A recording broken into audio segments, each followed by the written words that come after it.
order in cities across the South.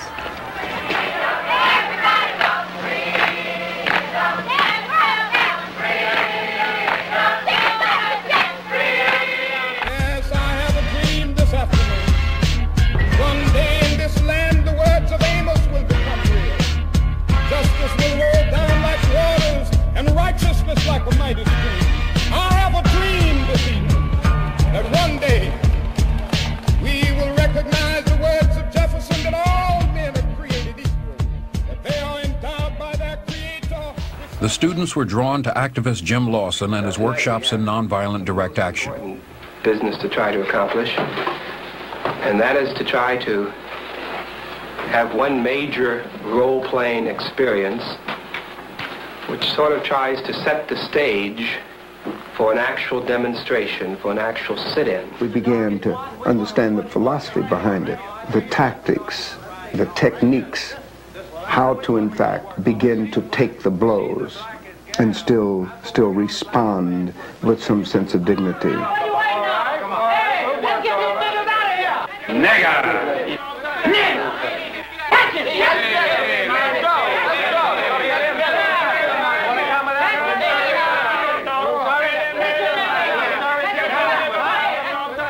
Lawson's plan to confront segregation directly was a bold step.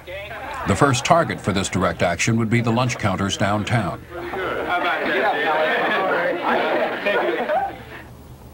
John Lewis, Angela Butler, and Diane Nash led students to Nashville's first sit-in. The students were dressed like they were on the way to church.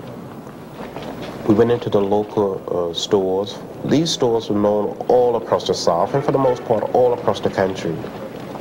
We took our seats in a very orderly, peaceful fashion. We stayed there at the lunch counter studying and preparing our homework because we were denied service. The manager ordered that the lunch counters be closed, that the restaurants be closed. We just sit there, and we continue to sit all day long.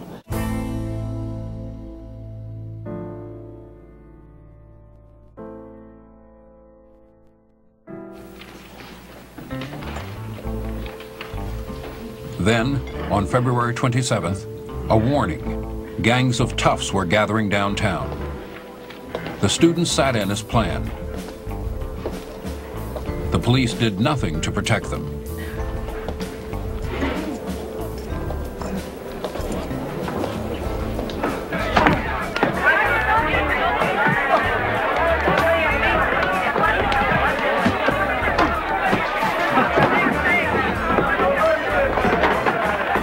The students remained true to their training in nonviolence.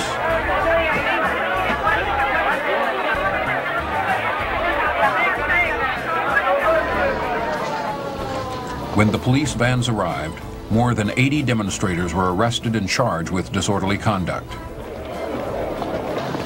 The day that the police first arrested us, they announced to us, "Okay, all you niggers, get up from the lunch counter and, or we're going to arrest you."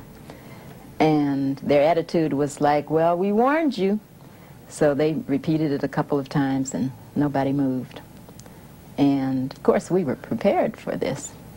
So they said, "Well, we warned you, you won't move, okay, everybody's under arrest." And then they turned and they looked around at the lunch counter again, and the second wave of students had all taken seats. And they were confounded. They kind of looked at each other like, "Now what do we do, you know?" And they said, "Well, okay, we'll arrest those two." And they did it. And then the third wave. And no matter what they did and how many they arrested, there was still a lunch counter full of students there. The local black community began to unite behind the students. Black merchants supplied food to those in jail. Homeowners put up property for bail money. Z. Alexander Luby, the city's leading black lawyer, headed the defense. The court found the students guilty of disorderly conduct. John Lewis refused to pay the $50 fine. He chose 33 days in the city workhouse instead. Most of the other students joined him in jail. Growing up in the rural South, it was not the thing to do, not to go to jail. It would bring shame and disgrace on the family. But for me, I tell you, it was like